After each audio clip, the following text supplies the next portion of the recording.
uNkulunkulu onwele zakho zimhlophe njengoboya bezimvu amehla akha njengamalanga bomlilo ingubo yakho engcwele ikhawule enyaweni umphetho wayo ugcwalisile ithempeli ngebhande lakho kunelengolide bayede baba wethu ophilayo ekuseni asikaze ngesibone uNkulunkulu njengawe asoze futhi uNkulunkulu wami abakhona bayede wena elembamagebhugedlo bayede wena khuma zonke isela bayede wena khuma phezu kwentaba ithunqe bayede wena zulakho liphunzisa imbabala bayede wena zulakho kuyahlanganisa umoya nomphefumulo bayede ekuseni uNkulunkulu namandla wena wethini ikhonzi zakho zaba namalanga bomlilo wena wethini ingelosi zakho zaba yimimoya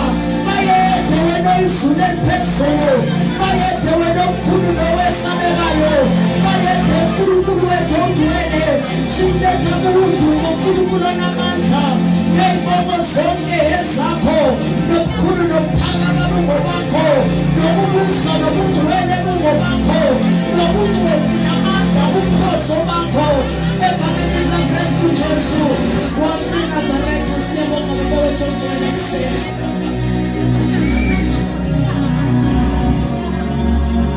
Let's clap hands for the Lord. Shayina uNkulunkulu izandla. Shaya izandla, shaya izandla.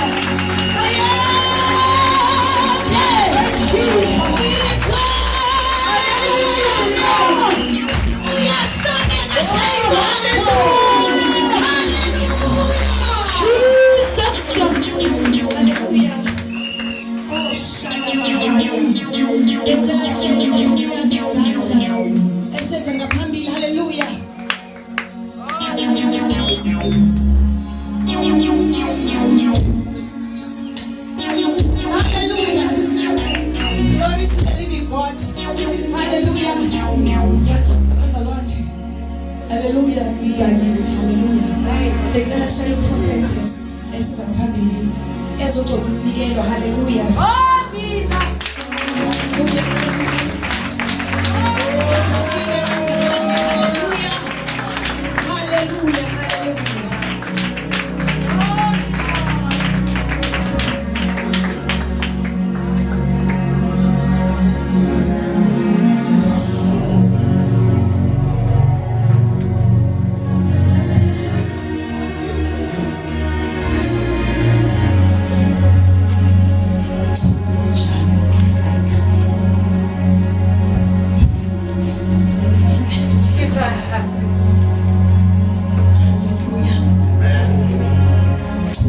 Ekuseni namanolwazi ngibingelela abazalwane ngibingelela iBishop ngibingelela umama wethu praise the Lord hallelujah abakahadebe amen ngibingelela abefundisi bonke ngibingelela abomamfundisi ngibingelela the fivefold ministry hallelujah ngibingelela abadala bethu bomama ubaba intombi insizwa even our kingdom kids hallelujah amen bazalwane bana bikaNkulunkulu sindisiwe hallelujah ngiyamthanda uJesu praise the Lord hallelujah salvation is not an option to me but it is the life I've chosen hallelujah amen amen because ifike uNkulunkulu akhethe then comes a point where you need to choose him as well amen praise the Lord lendlela ihamba ibuza ukuthi have you made a choice to choose him amen hallelujah as I'm sitting down you know ukuthi you know the life of a Christian ifana nomuntu onoshukela uyabona umuntu onoshukela uyagada ukuthi akajabuli kakhulu futhi akakwadi kakhulu but kune position that kune posture that he or she need to uphold ukuze i-condition ibe sesimene esinormal. Praise the Lord. So singabantu who stand in the gate because we are the people that need to guard something.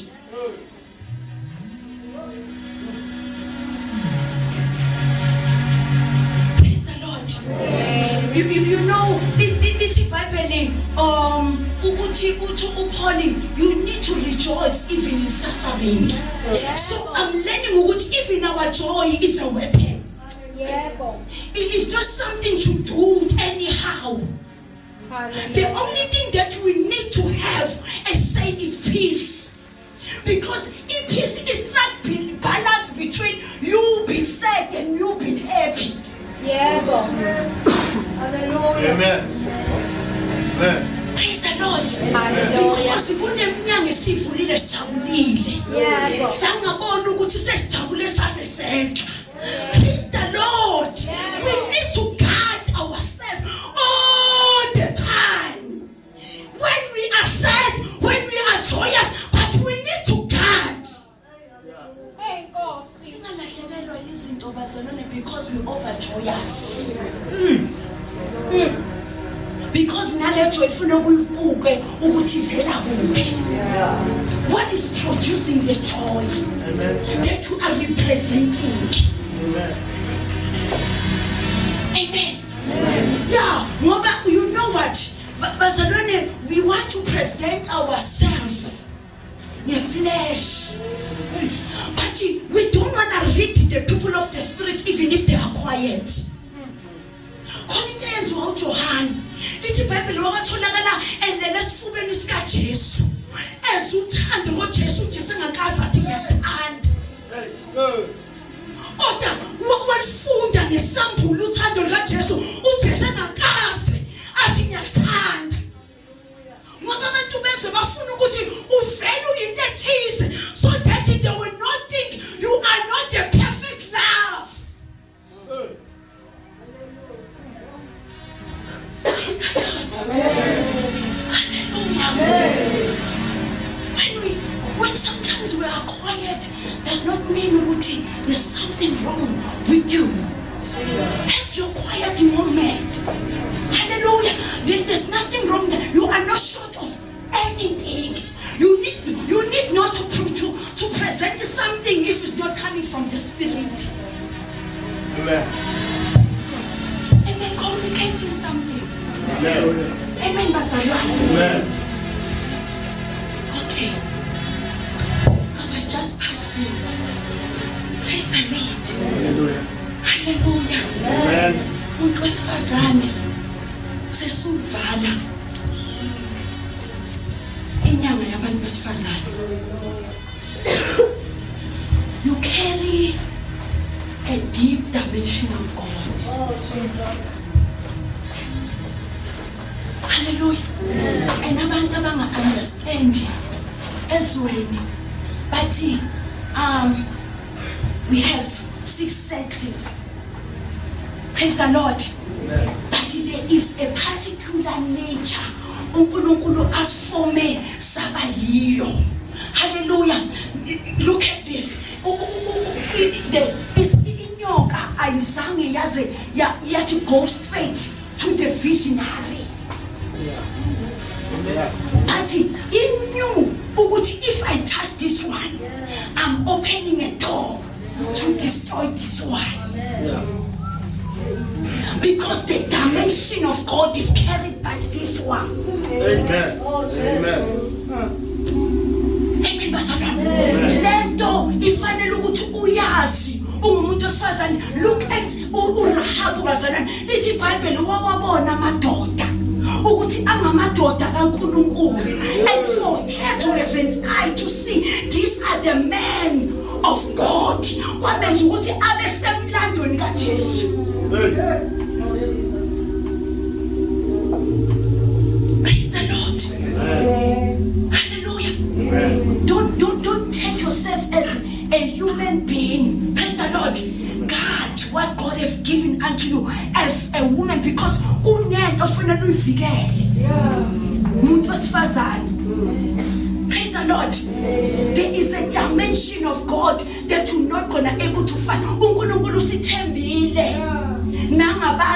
imibono. That is why it is ngesi, behind a successful man there is a woman. Amen. Uma umthole kahle owesifazane ozazi ukuthi ubani, there is no way you cannot succeed as a man. Amen. Amen. Praise the Lord. Hallelujah. Amen bazalwane. Kuhlezwe kuthunywa abesifazane uma kukhona into efanele igcinwe kaNkulunkulu.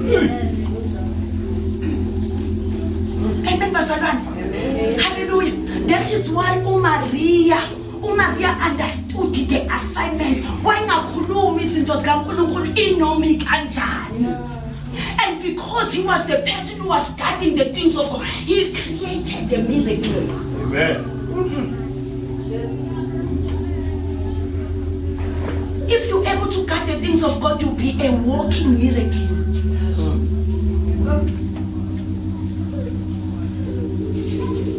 Praise the Lord. Hallelujah. Okay, ngicela ukuvula izwi kancane bese ngihlala phansi ngoba nami sengikhuluma izinto ezinahlangene nalokho engizele bona ngiyaxolisa mfundisi. Oh Nkosi yami Jesu. Bengahlela ngokumalana ke hlala kimi ngihlale kuwe uthandazo wami iwo Nkosi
Okay, let's just read Daniel 1, chapter 2 to 4. Praise the Lord. Lithi iBhayibheli inkosi yanikela esandleni sakhe uJehoyakim inkosi yakwaJuda nengxenye yezitsha zendlu kaNkulunkulu waziyisa ezweni laseShineyari endlini kaNkulunkulu wakhe, waziyisa izitsha endlini yengcebo kaNkulunkulu wakhe. Inkosi 3, inkosi yakhuluma kuAshiphenasi induna yabathwenwa bayo ukuba athathe kubantwana bakaIsrayeli abozalo lwenkosi nezikhulu abalethe abafana abangenasici ababukeka bebahle ababukeka kahle abanengqondo ehlakanipheni konke abanolwazi kwazini abanokuqonda kwazini abanamandla ukukhonza endlini yenkosi abafundise izincwadi nolimi lakwaKhaledi. Praise the Lord. Amen. I just want to say to you, bazalwane, kubalekile ukugcina ama principles kaNkulunkulu. Praise the Lord. Because even the enemy is not looking for useless people to use. Amen bazalwane. uSathane ufuna thina esilungela ukuseva. Praise the Lord. But he just want to divert us to serve icebo lakhe. Amen bazalwane. Ithi iBhayibheli babe khona abanye uthi but select me particular individuals. I also don't want anyone. Some they will remain servant, but there is a particular people I want out of those servants. Amen, bazalwane. Praise the Lord. So wena ubona isitha sikugijimisa kangaka ucabanga ukuthi utheni? No, it's because ungothise. What the Lord wants is what the enemy wants as well. Amen, bazalwane. That is why kuke kwaba nenegotiation. Usathane wazo wahamba wayokhuluma noNkulunkulu ngomuntu. Because what the Lord wants is what the enemy wants as well. So no, ukuthi there is a thin line between God and the devil in your life. But what will make you stand is to be rooted in the principles of God. Hallelujah. Amen. Otherwise you'll be a waver. Praise the Lord. Otherwise, you will be like a Pharisee. Elithi iBhayibheli babe yazi imibhalo kodwa impilo yabo yayingampresent uJesu. Izwi laNkulunkulu liyamshintsha umuntu futhi izwi laNkulunkulu liyalivula ihlo lomuntu. Amen. Praise the Lord. Amen. Hallelujah. Amen. So uyilokho nje kusena ukuthi oh my God, if the enemy does not want abantu nje angizukukhona ubasebenzisa ufuna laba vele asebekhethwe yinkosi. Hallelujah. So I'm here to encourage you this morning ukuthi ungavumi ukudembesela ukungazenzi izinto ofanele uzenze. When the Spirit of the Lord speaks to your heart about a particular matter, don't hesitate, don't delay, but do as the Spirit of the Lord is instructing you. Amen. Because abanye abantu abashoti ngegrowth but ibashota ngeobedience. Because you think you can outgrow obedience, but you cannot leave obedience behind and chase after God. Amen. Praise the Lord. Amen. Hallelujah. Amen. Uzothandaza, uthandaze, usukhathale. Bazalwane, uma ngabe ungezu ukumlalela uMangcwele uma yethi stop, uma yethi give, uma yethi walk, uma yethi jump. Hallelujah. Amen. Because everything uNkulunkulu ayinyenyeza emadlebeni ethu as we are in a journey with him is to push us to the next level. Amen. Amen. So in next level ke angeke uyihambe ngeyakhe direction. Uzokwenza lokho uNkulunkulu athi ukwenze, then ubone you break through to a next level, kanti you just open